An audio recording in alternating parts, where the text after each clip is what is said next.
శరణం కరవాణి శర్మదం తే చరణం వాణి చరాచరోపజీవ్యం కరుణామసృణైః కటాక్షపాతైః కురు మాం అంబ కృతార్థసార్థవాహం. శారదా శారదాంభోజవదనా వదనాంబుజే సర్వదా సర్వదాస్మాకం సన్నిధిః సన్నిధిం క్రియాత్. విమలపటీ కమలకుటీ పుస్తకరుద్రాక్ష శస్తహస్తపుటీ కామాక్షి పక్ష్మలాక్షి కలిత విపంచి విభాసి వైరించి వాగర్థావివ సంపృక్తౌ వాగర్థ ప్రతిపత్తయే జగతః పితరౌ వందే పార్వతీ పరమేశ్వరౌ. గురవే సర్వలోకానాం భిషజే భవరోగిణాం నిధయే సర్వవిద్యానాం దక్షిణామూర్తయే నమః.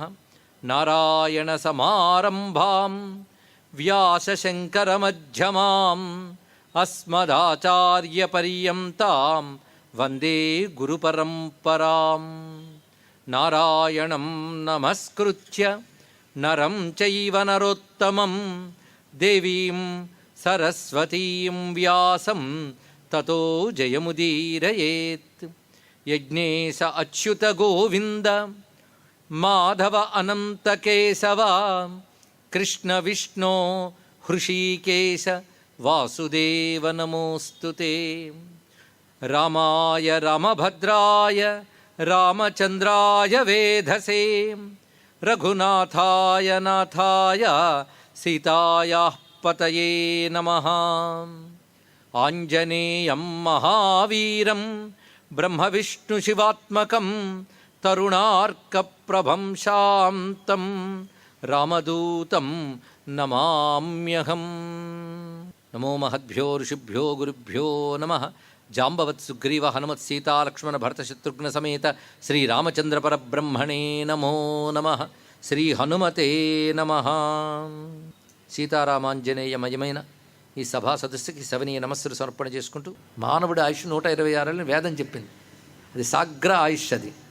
అది సంపూర్ణంగా గడిపిన సిద్ధపురుషులు వీళ్ళు. సిద్ధపురుషుల దేహాన్ని త్యజించి సిద్ధి పొందిన మహాత్ములు వారు. అటువంటి మహాత్ముడైనటువంటి తులసీదాసు రచించినటువంటి ఈ రచనలో మొదటి దోహ ప్రారంభించుకుందాం. శ్రీకారంతో ప్రారంభించారు. ఇది కూడా ఒక సంప్రదాయం మనకి. ఓంకారం, శ్రీకారం, అథ, జయ, ఈ 4 మంగళారంభములు అంటారు. మంగళంగా ప్రారంభించడం సంప్రదాయం.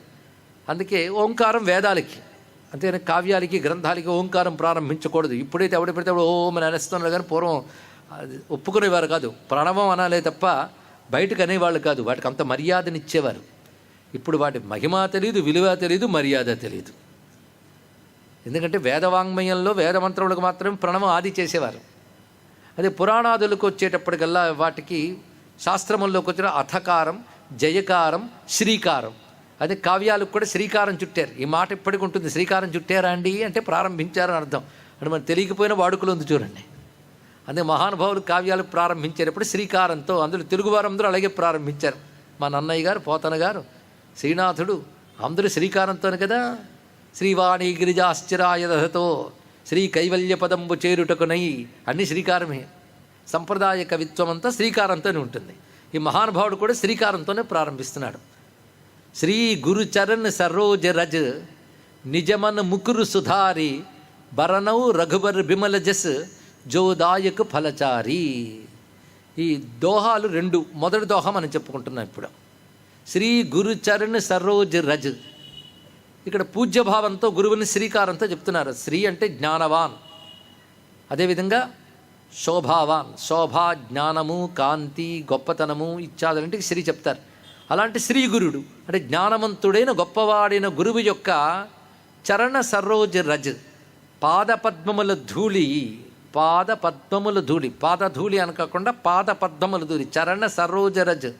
ఆ పాదపద్మ ధూళితో నిజ్ మన్ ముకుర్.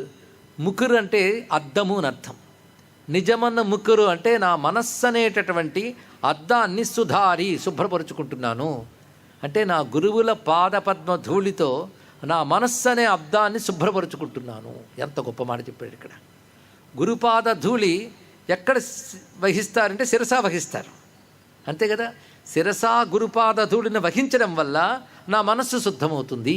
ఇది గొప్ప మాట చెప్పాడండి ఇక్కడ. గురుపాద ధూళి వహించడం అంటే అర్థం ఏంటి? మనకి చరణధూళి అనే మాట సంప్రదాయంలో అంటూ ఉంటాం. పెద్దవాళ్ళు గురువులు వస్తే గురుపాద ధూళి మా ఇంట్లో పడాలండి, గురుపాద ధూళి బొట్టుగా పెట్టుకోవాలి అని గురుపాద ధూళికి ప్రాధాన్యం ఉన్నది ఇక్కడ. అలాగని చెప్పి గురువుని తీసుకెళ్ళి పాద ధూళిలో పెట్టి ఇంట్లో పెట్టమని కాదు ఇక్కడ అర్థం. గురుపాద ధూళి అనే మాటకి వినయం అర్థం అండి ఇక్కడ. పాదాలకి తలాంచితే కదా పాద ధూళి అంటుతుంది. పాదాలకి తలాంచేవు అంటే తల అక్కడ దాకా ఉంచేవు అంటే అహంకారాన్ని విడిచిపెట్టి గురువుని ఆశ్రయించడం. గురువు దగ్గర దైవం దగ్గర అహంకారం పనిచేయదు. అహంకారంతో గురువు దగ్గర ఉన్నంతకాలం ప్రయోజనం లేదు. కానీ గురువు దగ్గర దైవం దగ్గర అహంకార త్యాగం జరగాలి, అప్పుడు కానీ సిద్ధి లేదు. అహంకార త్యాగం చెప్పడం కోసమే గురుచరణ ధూళి అన్నాడు ఇక్కడ. ధూళి కూడా స్వీకరించడం కూడా వినయానికి సంకేతం. అది మామూలుగా ధూళికి పవిత్రత లేదు, గురువు పాదాలనంటిన ధూళి అది.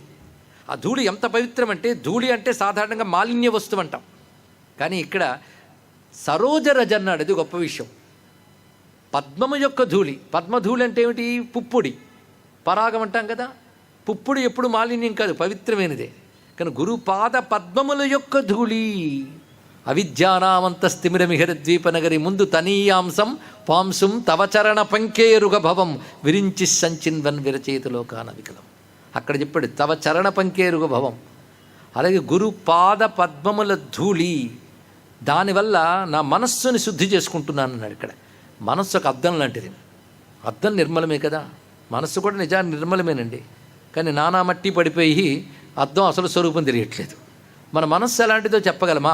సుఖంగా ఉన్నది ఇవాళ, రేపు సందేహమే. కానీ మనసు సుఖమా దుఃఖమా, ఏది దాని స్వరూపం? మనస్సు నిజానికి అమాయకమైన శుద్ధమైనది. దాన్ని నువ్వు రకరకాల ఆలోచనలతో వాసనలతో అంటించి దాని అసలు స్వరూపం తీసేసావు. మనసు దాని అసలు స్వరూపం దానికి ఉంటే దాని లోపల పరమాత్మ కనబడతాడండి ఇక్కడ. ఎందుకంటే దీపం దగ్గర పెట్టిన గాజుకి మట్టి అంటుకుంటే దీపకాంతి తెలియదు, ఆ మట్టి తీసేస్తే కనబడుతుంది. అందుకు ఇప్పుడు ఏం చేయాలి? మనస్సుకు అంటుకుపోయింది ఒక అజ్ఞాన మాలిన్యం, అది తొలగాలి అంటే గురుపాద ధూళి సౌకర్యం దానికి. ఇది ఎలాంటిదంటే, కొన్ని పాత్రలకి బాగు చేయాలి అంటే ఒక పౌడర్ తీసుకుని రాస్తాం, అంతే కదండి. అంటే ఒక ధూళి తీసుకుని దీనికున్న ధూళిని తొలగిస్తున్నాం. అంటే దీనికున్న మాలిన్యాన్ని, పాత్రకున్న మాలిన్యాన్ని తొలగించడం కోసం ఒక పొడిని ఎలాగైతే చూర్ణాన్ని తీసుకుంటూ ఉన్నామో, చిత్తానుకున్న జన్మ జన్మల కర్మ మాలిన్యాన్ని, అజ్ఞాన మాలిన్యాన్ని తొలగించడం కోసం గురుపాద ధూళి దానికి రాస్తే అది పోతుందయ్యా అన్నాడు ఇక్కడ. నిజమన్ను ముకురు సుధారి. ఇది గొప్ప విషయం. ఎందుకంటే ఏ సాధన చేసినా అసలు సిద్ధి ఏమిటో తెలుసా? చిత్తశుద్ధి. కానీ చిత్తశుద్ధి కోసం సాధన ఎంతమంది చేస్తున్నారో చెప్పండి ఇక్కడ. కానీ మీకు తెలియదు, కానీ మీ సంకల్పం చెప్పించేటప్పుడు ఇదే చెప్తారు. అయితే మనం వినం అంతే. మమ ఉపాత్త దురితక్షయ ద్వారా, మమ ఉపాత్త దురితక్షయ ద్వారా అన్నారా? అది కాకుండా మమ ఉపాత్త దురితక్షయార్థం, ఉపాత్త దురితక్షయార్థం, సంపాదించుకున్న పాపమును తొలగుటకై అంటే చిత్తశుద్ధ్యర్థం. చిత్తస్య శుద్ధయే కర్మ అని శాస్త్రమే చెప్తుంది. సత్కర్మలు ఎందుకు ఆచరించాలి? సాధన ఎందుకంటే చిత్తం శుద్ధం కావాలి. చిత్తం శుద్ధం కావాలంటే ఒకటే, వినయముగా గురుపాద పద్మాన్ని ఆశ్రయిస్తే ఆ భక్తి చేత చిత్తము శుద్ధమవుతుంది. గురు భక్తి చేత చిత్తము శుద్ధమవుతుంది. అది చెప్పడం దీని యొక్క ఉద్దేశం. అంతేగాని గురుగారి పాదులు ఇప్పుడు తెచ్చుకుని రాసేసుకుంటూ కూర్చుందాం, మళ్ళీ వెర్రి కాకూడదండి. అంటే గురుపాదములపై అటువంటి వినయపూర్వకమైన భక్తి కలిగితే నీ చిత్తము శుద్ధమవుతుంది. చిత్తం శుద్ధమైతే ఏం చేసుకుంటాం అది కూడా తెలియాలి కదా. శుద్ధమైన చిత్తానికే రాముడు అర్థమవుతాడు. అందుకు చిత్తం శుద్ధం చేసుకోవాలి ఇక్కడ. విశ్వనాథ వారు ఒక మాట అంటారు, అచ్చమైనట్టి సాత్వికపు మర్యాద అయినట్టి వాడు, అచ్చమైనట్టి గుండెకు మిక్కిలి దగ్గరైనట్టి వాడు, పచ్చని మైడాలు వాడు శ్రీరామభద్రుడై నీవు చెచ్చెర రావయ్యా శ్రీ వెంకటేశ్వర శేషాద్రి నిలయ అన్నారు ఇక్కడ. రాముడు అంటేనే శుద్ధమైన ధర్మస్వరూపుడు. ఆయన్ని మనస్సులోకి రావాలంటే నీ చిత్తం శుద్ధం కావాలి. ఎదురుగా సూర్యభగవానుడున్న అద్దం చుట్టూ మకిలి ఉంటే సూర్యుని ప్రతిబింబం రాదే. కనుక రాముడనే సూర్యుడు నీ చిత్తమనే అద్దంలో ప్రతిఫలించాలి అంటే దానికున్న అహంకార అజ్ఞానమనే మాలిన్యం తొలగిపోవాలి. అది తొలగాలంటే గురుపాద పద్మాన్ని ఆశ్రయించాలి. కానీ గురుపాద పద్మాన్ని ఆశ్రయించడం వల్ల చిత్తమనే అద్దాన్ని శుద్ధి చేసుకుని బరనౌ రఘుబర్ బిమల జస్. రామచంద్రమూర్తి యొక్క రఘువరుడు అంటే రామచంద్రమూర్తి. రామచంద్రమూర్తి యొక్క విమల యస్, విమల కీర్తిని బరనౌ వర్ణిస్తున్నాను. ఎంత గొప్పగా ప్రారంభించారండి. గురుపాద పద్మధూళితో నా చిత్తమనే అద్దాన్ని శుద్ధి చేసుకుని రామచంద్రమూర్తి యొక్క నిర్మలమైన యశస్సుని కీర్తిస్తున్నాను. అంతే. ఇక్కడ అంటే రామకీర్తన చేయాలంటే చిత్తం శుద్ధం కావాలి. చిత్తం శుద్ధం కావాలంటే గురుభక్తి ఉండాలి. అంటే గురుభక్తితో చిత్తము శుద్ధము చేసుకుని రామకీర్తన చేస్తాను. ఎందుకు రాముని వర్ణించాలి? అది ప్రశ్న వస్తుంది. ఎందుకు రాముని వర్ణించాలండి? జో దాయక ఫలచారి, రామచంద్రమూర్తిని వర్ణించడం వల్ల ఆ వర్ణన దాయక ఫలచారి 4 ఫలాలను ఇస్తుందయ్యా అన్నాడు ఇక్కడ. దీన్ని బట్టి రాముడిని ఎందుకు వర్ణించాలి? 4 ఫలాలు ఇస్తుంది కనుక. 4 ఫలాలంటే పురుషార్థములు అని అర్థం. ఇక్కడ చతుర్విధ పురుషార్థాలు ప్రసాదించగలిగే శక్తి రామకథకుంది. ఆ మాట వాల్మీకి చెప్పాడు. ఈ రామాయణం అనే గ్రంథం వల్ల, అంటే రామకథ వల్ల, నిరంతరం రామకథను వినడం వల్ల, విన్న రాముణ్ణి అనడం వల్ల, అనుకోవడం వల్ల, ఇదంతా కలిపి రామకథ. రామవర్ణన అంటే రామ రూప గుణ నామ లీల మహిమ తత్వములు ఇవన్నీ కలిపి రఘుబరు బిమల జస్సు, నిర్మలమైన యశస్సు. యశస్సు అంటే ఏమిటి? కీర్తి. ఏ కీర్తిని యశస్సు అనాలయ్యా అన్నాడు ఇక్కడ. ఎందుకంటే మీడియా వాడు మనవాడైతే మనము కీర్తిమంతులమే. అది కీర్తి కాదు. ధర్మము వల్ల వచ్చినటువంటి ప్రతిష్ఠకి యశస్సు అని పేరు అని చెప్పాడు ఇక్కడ. అది రాముడు విగ్రహవాన్ ధర్మ, సాక్షాత్ ధర్మస్వరూపుడు. ఆయన అడుగడుగునా ధర్మం తడతడలాడుతూ ఉంటుంది. ఆయన ప్రతి పనిలో, ప్రతి మాటలో, ప్రతి చేతలో, ప్రతి కదలికలో, ప్రతి నిలుకడలో కూడా. అందుకే ఆయన యొక్క యశస్సు ఎలాంటిది? విమల యశస్సు, నిర్మలమైన యశస్సు. అలాంటి నిర్మల యశస్సును వర్ణిస్తే, ఆయన కీర్తిని వర్ణించడం అంటే ఆయన గొప్పతనాన్ని చెప్పడమే. భగవంతుని గుణగాన కీర్తనం చేయడం వల్ల వచ్చే ఫలితం ఏమిటయ్యా అంటే జీవుడికి కావలసిన 4 ఇస్తుందయ్యా. అంతే చాలు. జీవుడికి 4 కావాలి. నాకు 4 కాదండి ఇంకా చాలా కావాలని మీరు అనొచ్చుగాక. కానీ మీరు ఏది చెప్పినా 4లోనే ఉంటాయి. 4 క్లాసిఫికేషన్. మొదటి ధర్మం, అది కావాలనుకునే వాళ్ళు ఎక్కువ మంది ఉండరు అనుకోండి. తర్వాత 2 అర్థకామాలు, ఇది అక్కర్లేని వాడు ఎవడు ఉండలేదండి, ప్రతివాడికి కావాల్సింది 2 కదా. ఇక 4వది మోక్షం, అర్థమే కాదు, ఇంకా అడగాలని ఎవడు అనుకుంటాడు. కానీ మొదటిదా చేస్తామో లేదో తెలియదు, చివరిదా అర్థమే కాదు, మధ్యలో 2 బాగా అర్థమే. ఏమిటి? అర్థకామాలు. అవి అక్కర్లేదని ఎవరు చెప్పారు? అవి కావాలి. కానీ బ్రతుకు బాగుండాలంటే ధర్మం కావాలి, బ్రతుకు కడతేరాలంటే మోక్షం కావాలి. కనుకని ఈ 2 మధ్యలో అర్థకామాలు ఇవి కావాలి కదా బ్రతుకు నడవాలంటే. అందుకే ధర్మ అర్థ కామ మోక్షాలు 4 కావాలనుకుంటాడు ఎవడైనా తెలివైనవాడు. అలాంటి వాడికి 4 ఇవ్వగలిగేది భగవద్గుణగాన కీర్తనమే.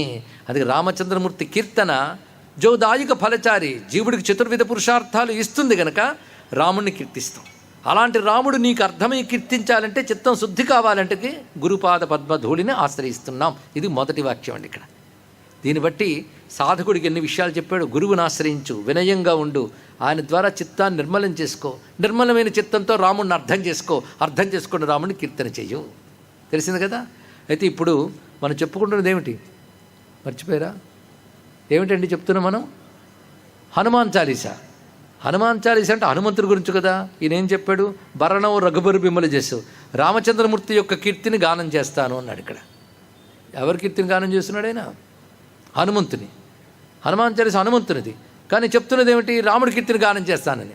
రాముడి కీర్తిని గానం చేస్తాను మొదలెట్టి హనుమంతుడి గానం చేసేస్తుంటే హనుమంతుడు ఒప్పుకుంటాడండి? మరి రాముడు కూడా అడగచ్చు, ఏంటైనా నన్ను కీర్తిస్తానన్నా ఆయన కీర్తిస్తున్నా ఏమిటని అడగచ్చు. ఈయన చాలా తెలివైనవాడు. ఎందుకంటే హనుమాన్ నిన్ను కీర్తిస్తానంటే హనుమంతుడు వినట్ట. ఎందుకంటే మహాత్ములు ఆత్మస్థుతి వినరు. అది కానీ పెద్ద ఇష్టం లేదు. ఆయనకి ఇష్టం ఎవరు? రాముడు. కానీ రాముడిని కీర్తిస్తున్నానంటే శ్రద్ధగా వింటాడు. కానీ హనుమంతుడు తన వైపు తిప్పాలంటే ముందు ఈ మాట అనాలి ఇక్కడ. అయితే రాముడిని కీర్తించలేదా?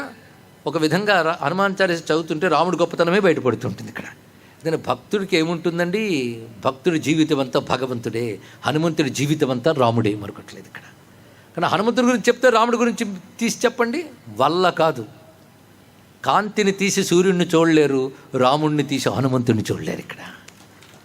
హనుమంతుడు అంటేనే రాముడు, హనుమంతుడు ప్రకటించిందే రాముణ్ణి, హనుమంతుడి నుంచి వ్యక్తమవుతున్నదంతా రామతత్వమే.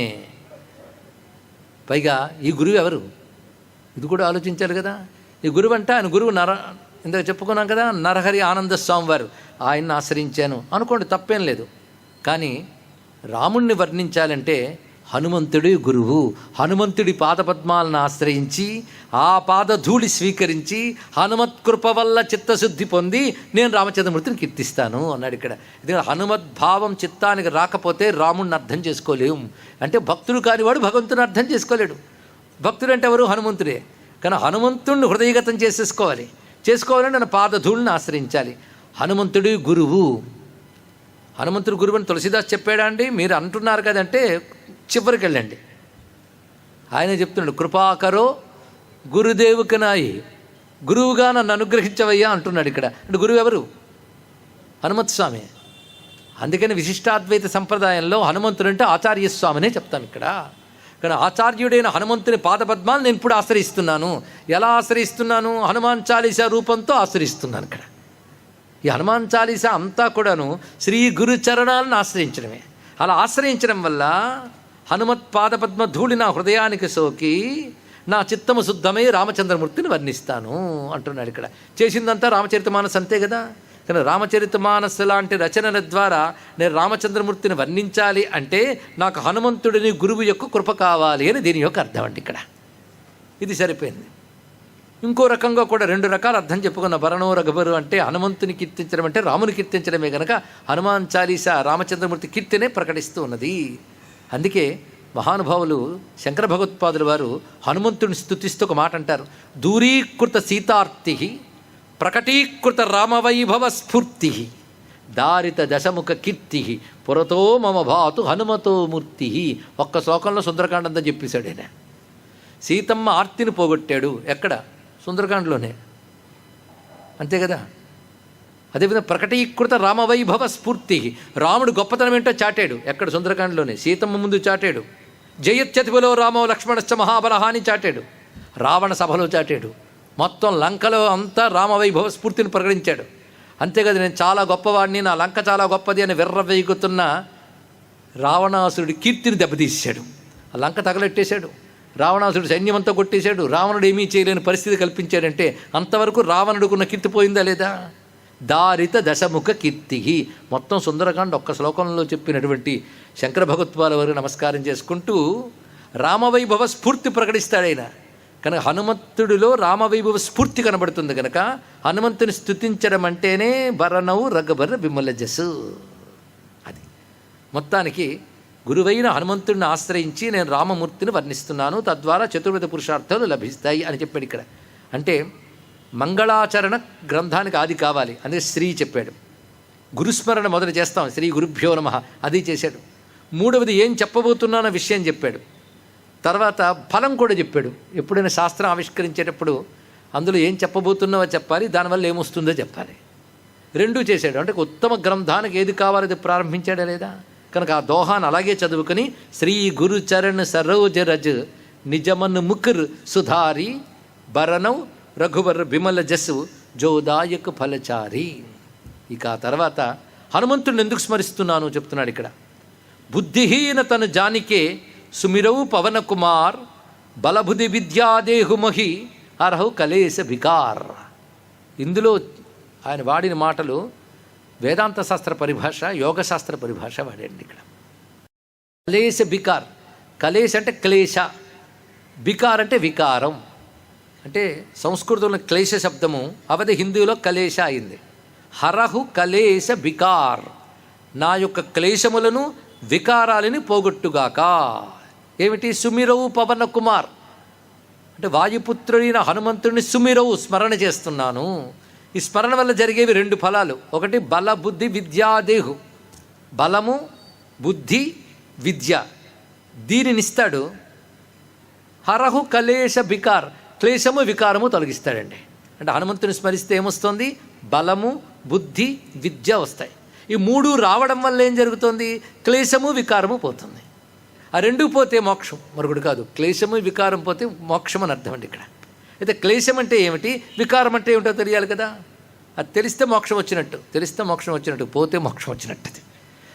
అంటే క్లేశములంటే ఏమిటో తెలిసి వికారములంటే ఏమిటో తెలియాలి. కానీ క్లేశ వికార అనే రెండు పదాలు కూడాను వేదాంత భాషలో చెప్పబడుతుంది. క్లేశం అంటే ఏమిటో, వికారం అంటే ఏమిటో. అది అందరికీ తొలగదు. ఎవరికైతే బల బుద్ధి విద్యలు ఉంటాయో వాళ్ళకి తొలగుతాయి ఇక్కడ. అంటే హనుమంతుని తలంచగానే క్లేశ వికారాలు తీసేడు. హనుమంతుని తలంచుకోవడం వల్ల నీకు బలము, బుద్ధి, విద్య ఇస్తాడు. ఆ మూడింటితో నీకు క్లేశ వికారాలు పోతాయి. అంటే జ్ఞానంతోనే మోక్షం వస్తుంది, కానీ ఏ దేవుడు వచ్చి తీసి పారేడు. నువ్వు దైవభక్తి వల్ల నీకు చిత్తము శుద్ధమై పటిష్టమైన జ్ఞానం లభించాలి. ఆ జ్ఞానం వల్ల భగవతత్వం నీలో నిలిచిపోవాలి. అప్పుడు నీకు క్లేశ వికారాలు పోతాయి. ఇక్కడ ఇది క్రమం. ఇది నీకు జరగాలి అంటే బలము, బుద్ధి, విద్య ఆయన ఇస్తాడు. తద్వారా క్లేశ వికారాలు తొలగిస్తాడు. అందుకే నేను ఎప్పుడు హనుమంతుని స్మరిస్తాను. అంటే ఇక్కడ సుమిరవు అంటే స్మరించుచున్నాను. ఎవరిని? పవన కుమార్ ఆయన స్మరిస్తున్నాను. ఎక్కడ స్మరిస్తున్నావు? ఈ జీవితంలోనే. అసలు ఈ జీవితం ఎందుకు వచ్చింది అది కూడా తెలియాలి కదా. ఈ శరీరం ఎందుకు వచ్చింది తెలియదు. చచ్చే వరకు ఉంటుంది అది తెలుసు. చచ్చిన తర్వాత కూడా పుడతాం, అది వచ్చింది బాధ. ఈ జన్మ రావడానికి ఒకటే కారణం, అది బుద్ధిహీన తనుజానికే. బుద్ధిహీనత వల్ల ఈ తనువు వచ్చిందని తెలిసి అది మొదలుపెట్టండి. జానికే ఎంత గొప్ప మాట ఇది. అంటే ఒక మహాశాస్త్రాన్ని ప్రారంభించేటప్పుడు అధికారి నిర్ణయం అని ఒకటి ఉంటుంది. అంటే ఆ శాస్త్రం ఎవడికి కావాలి, ఎవడు రిటైర్ అయ్యాడో వాడికి ఖాళీగా చదువుకోవడానికి కాదు. రిటైర్మెంట్ శాస్త్రాలు చదువుకోవడానికి అర్హత కాదు, తెలుసుకోండి. ఇక్కడ దానికి చాలా ఉన్నాయి. అథాతో బ్రహ్మ జిజ్ఞాస దగ్గర నుంచి అధికారం ఒకటి ఉంటుంది. అధికారం అంటే అది పొందడానికి కావలసిన ప్రిపరేషన్, సన్నద్ధత. దాని ముందును కూడా తెలియాలి. ఈ శరీరం అవిద్య వల్ల వచ్చింది.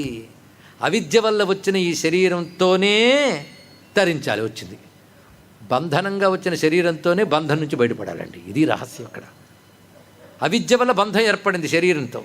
దీని నుంచి బయటపడాలంటే ఏం చేయాలంటే హనుమంతుని స్మరించాలి. ఆయన గురువు కదా, గురువును స్మరిస్తే ఏమిస్తాడు? బల, బుద్ధి, విద్యలు ఇస్తాడు.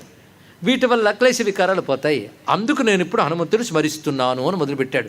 అంటే రఘువరుణ్ణి వర్ణిస్తున్నాడా, హనుమంతుని స్మరిస్తున్నాడా?